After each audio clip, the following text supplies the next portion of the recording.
Stop saying, I'll try my best.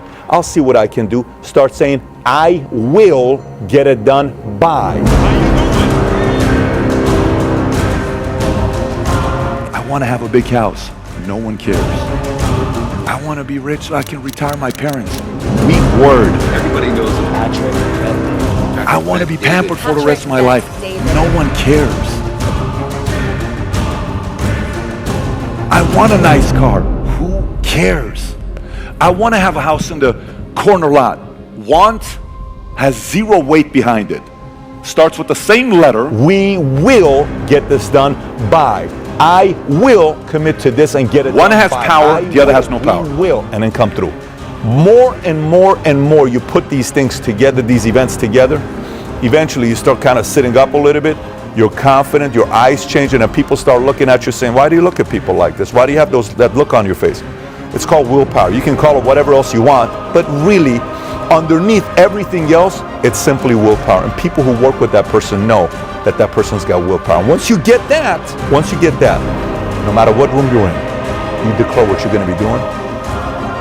Everybody looks around and says, listen, man, if she's saying it's going to get done, if he's saying it's going to get done, you want to do that.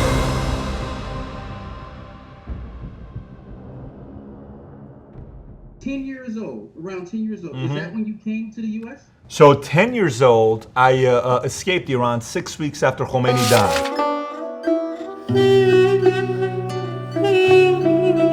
Say escaped. What does that look like? What does that mean? Well, I'm 10 years old at the time, and any boy in Iran that turns 10 years old, you cannot leave because you have to serve the military there. So my family had to escape in a way that, yes, we're coming back, but we never came back. This is why I haven't been to Iran since then. And although I'm thinking about visiting later on this year, if I do, there's a possibility of them keeping me because I didn't fulfill my obligation of serving in their military, and I served in the enemy's military, which is America. In that moment, there's a few series of questions we all go through. You go through, I go through, all of us who are young dreamers go through. For me, I was the luckiest man alive because I can eat banana. And in Iran, if you had one banana every 5 years, you were rich. So you're trying to tell me every day I can eat banana? That's crazy. How big are your dreams? Number one, I write them down. Here's what I want to do. Also want to do this. Also, I'm not talking about dreams. I'm talking about big, lofty. You know how they say hairy, BHAG, big, hairy, audacious goals? Like I'm talking massive dreams and goals, not small ones. I write it down. I say, I want to be able to have this one day. You can't have a path, but I want it.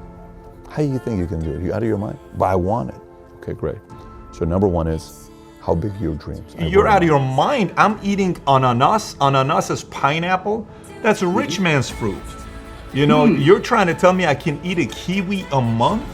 No, man. I mean, this is heaven for me. And I'm living in California, where the greatest sports team in the history of mankind, Los Angeles Lakers. Number two, how demanding is it for these dreams to become a reality? What do you mean? How many of you are 100% clear about your dreams and goals to the point that if I brought you up, you can recite it in 20 seconds, everybody would believe you?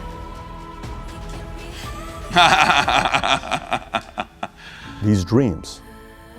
If you want these dreams, this level of respect in a marketplace, this level of freedom in a marketplace, they come with a lot of demand. It's very, very demanding. What does that mean? Today is 4th of July, 5th of July, Monday. Everybody's on the weekend. I'm at the office here all day today. We're working, we're driving. Right, you know, and I'm able to live in a city like that. No, I was in heaven. For me, it was great. Because listen, even the worst day in America was still better than the best day in Iran being bombed on. So it didn't matter what was taking place, man. I was just a happy kid. So when it comes down to dreams, I can tell you most people are not that clear. We just kind of live our life. It's like, I hope, you know. Now watch this. Some of you who are, anybody ever wonders why such a small percentage of people's dreams become a reality? Anybody ever wonders that? Who wonders that? Like, why does such a small people? So I've asked this question of myself so many times. Here's why. Because we don't ask the second, third, or the fourth question. The demand. How demanding are your big dreams? Very. The next answer to the question. The next question is the technical one. You ready?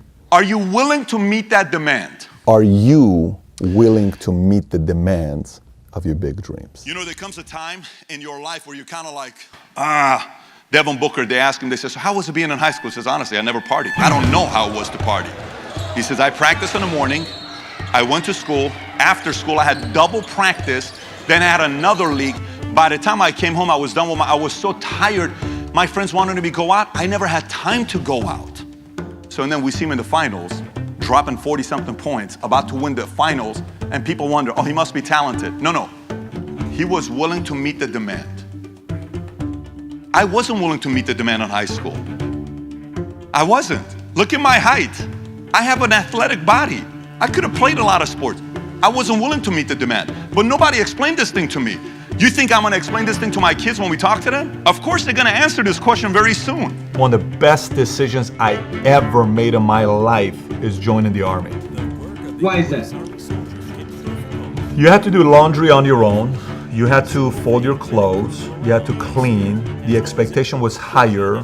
You had to wake up early. You worked 100 hours a week. I'm in an environment that people are from Mississippi, Alabama, North Dakota, South Dakota. They've never met an Iranian before, so it taught me to learn culture.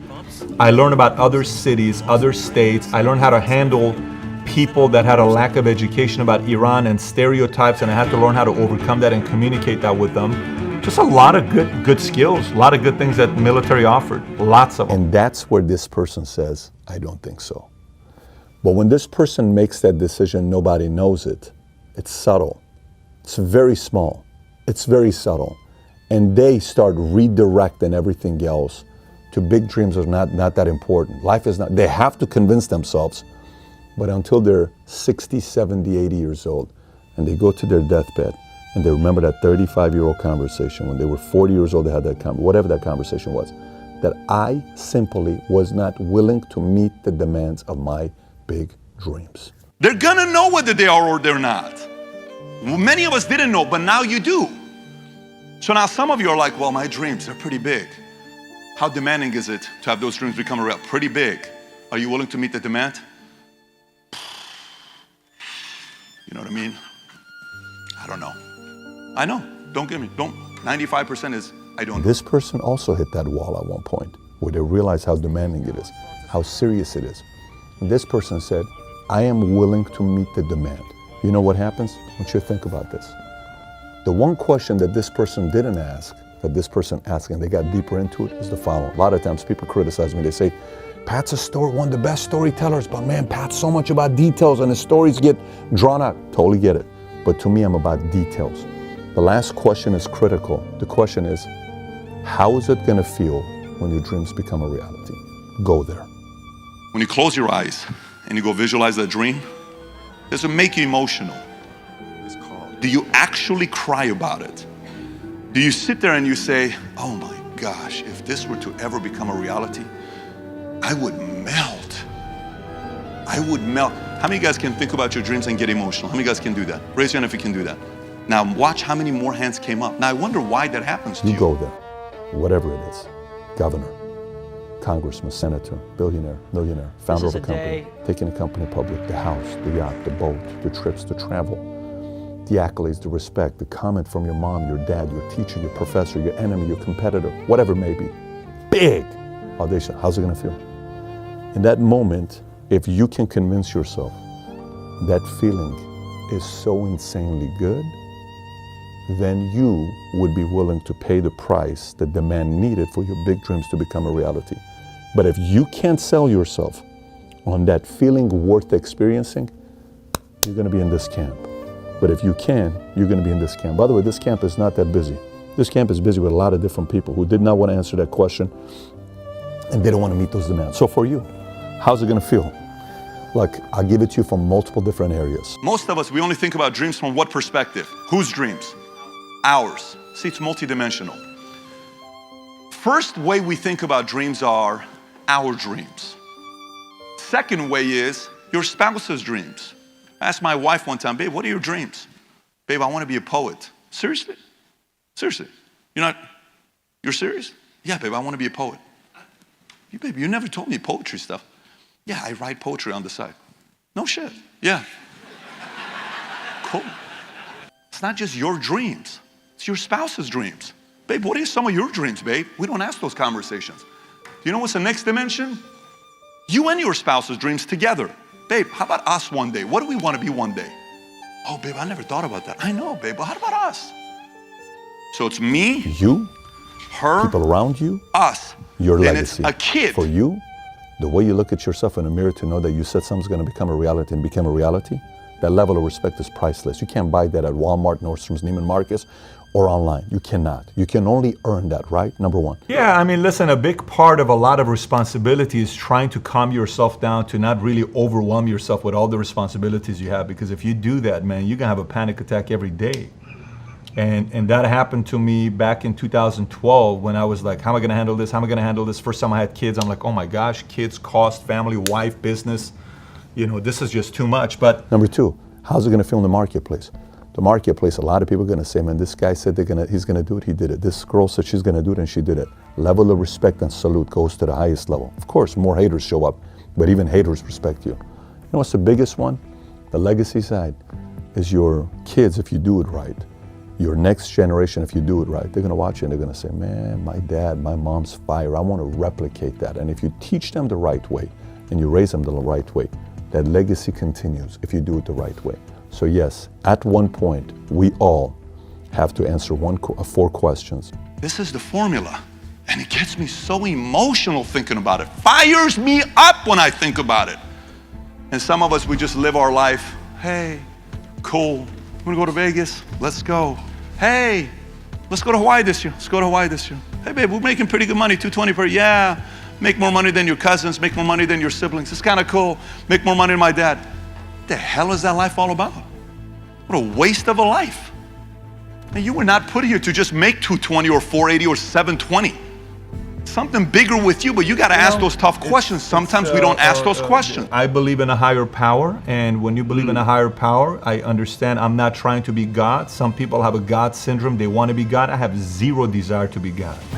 I just want to make sure I got the highest power around me, protecting me and being with me in spirit and my family, and I'm going to do my part. So because I have that level of trust in it, my confidence is at the highest level because I know a very, very big calling is there and a big responsibility is there, and I want to deliver. Simple as that.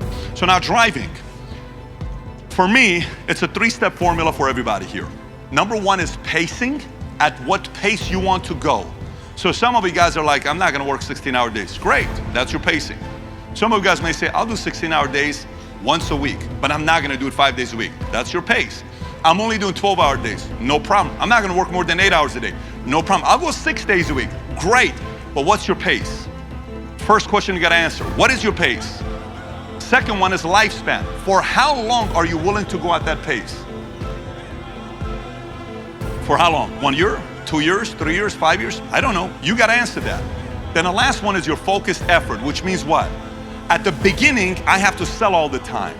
Then it's about recruiting talent. Then it's about developing. Then it's about raising money. So my time changes based on what phase I'm at. Let me make this visual for you, so hopefully this will make sense. This is where people win or lose. Folks, can you tell me what your hardest working day of the year was? Scream out the amount of hours you worked on the hardest working day. Say it on 3. Hang on, get that number in your head. Your hardest working day of the year. You ready? On 3, everybody. 1, 2, 3. Okay, great. Your hardest working day. You ready? Nobody cares about your hardest working day. What helps you win is your bottom 100 worst working days. Don't brag about the day you work so hard. I care about your bottom 100. That's where you lose. So you got the 1%, 10%, 20%, 80%. The 80% is the green. Go look at the people who are green. You see how greens, they work hard, they work hard, they work hard. Then a bad breakup or client cancels, they go all the way down to a 1. One setback destroys those in the 80%. The 20%, they work hard, they work hard. They go all the way down to up to 9.5, meaning they work just as hard as anybody that year. But once they get a big check of $50,000, they go all the way down to a 4. Do you see that? The 10%, they work hard, 9.5. And their worst is 6. They still work hard. And then you got the 1%. Their best is 9.5, their worst is 8. So you can't compete with those guys. So again, what are the 3 things? Pacing, then it's what? Span, what's the last one? focused effort, right? Pacing, span, focused effort. So now, how big are your dreams? How demanding are your dreams? Are you willing to meet that demand? And how is it going to feel if those dreams become a reality? I've seen so many talented people, so many folks who are brilliant, so many of them who are semi-geniuses, right? But behind closed door, they lack one thing, and that is willpower. If the answer to those questions are very big, you write them out. Very demanding, you write them out. I'm willing to meet the demand, go do it. And I want to experience because I think it's going to feel incredible, then you go pay the price, and eventually your big dreams are going to become a reality. There's a lot of things you can lose. There's a lot of things you can compromise. There's a lot of things that's okay if you drop the ball on. It's okay if you drop the ball on a lot of different things. It's okay maybe you're not the most eloquent communicator, speaker out there. It's okay if you're not the smartest. It's okay if you're not the brightest. But it's not okay if you say you're going to do something and you don't come through. Because there's only one person it hurts when you say you're going to do something and you don't come through, and that's your willpower. And the more and more and more your willpower gets used to you saying things and not doing, your willpower stops having faith in the words that come out of your mouth.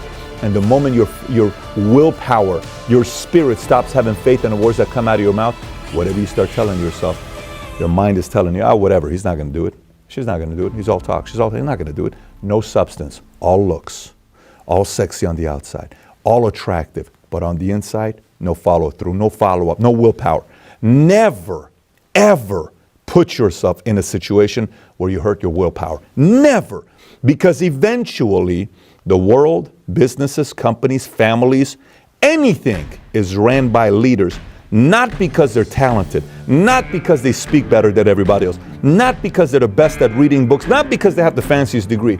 Because in a boardroom, when this guy or this gal says he or she is going to do something, you can bank it. You can cash the check, baby. And people like that are not a dime a dozen. They are rarer than diamond. You can rarely find people like this. And when you find people like this, you lock onto them because they're going places. The market values anybody that this here, when they say something they're going to do, they do it.